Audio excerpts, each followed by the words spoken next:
The Productivity Commission wants childcare to be simpler. Early Childhood Union United Voice welcomed a simpler subsidy model, but says the Commission hasn't addressed chronic underfunding in the industry. We know that if you really value the early years, if you value the future of our children, you value the educators that provide the education and care in quality environments. And whilst the Product Commission has acknowledged that the wages are too low, they make no recommendations and they provide no pathway to resolve that issue. So the challenges facing the early years sector will not be resolved by this report, and we will engage with the Productivity Commission and the Minister Susan Lee on these matters. Now getting on to the quality of the education that these kids receive, why are you so passionate about this area in particular? Quality matters. Yep. Children matter. You know, when there's research that shows that 85% of a child's learning happens in the first 3 years of their life.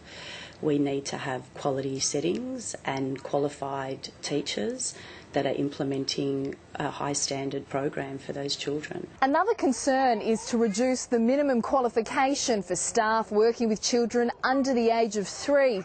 Under the recommendations, they will no longer need a diploma. 80% of a child's development occurs between 0 to 3. Currently in New South Wales we have great regulations around the requirement of early childhood trained teachers in all of our childcare settings, and by rolling that back it would be taking a step backwards.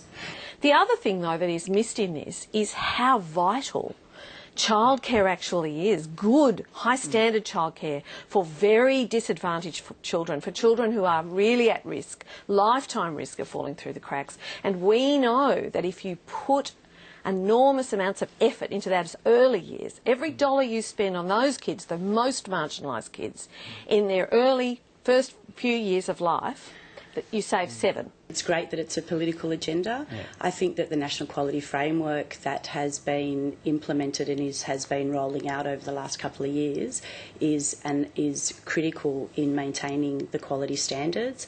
And for quality providers, we've embraced that National Quality Framework and we're already implementing it. So any step backwards from that would be really disappointing. We know the system is chronically underfunded.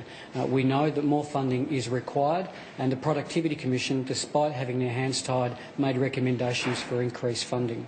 What does concern United Voice is that whilst the Productivity Commission in one breath says that quality and the National Quality Framework is important, it makes some recommendations which undermine the very principles of quality.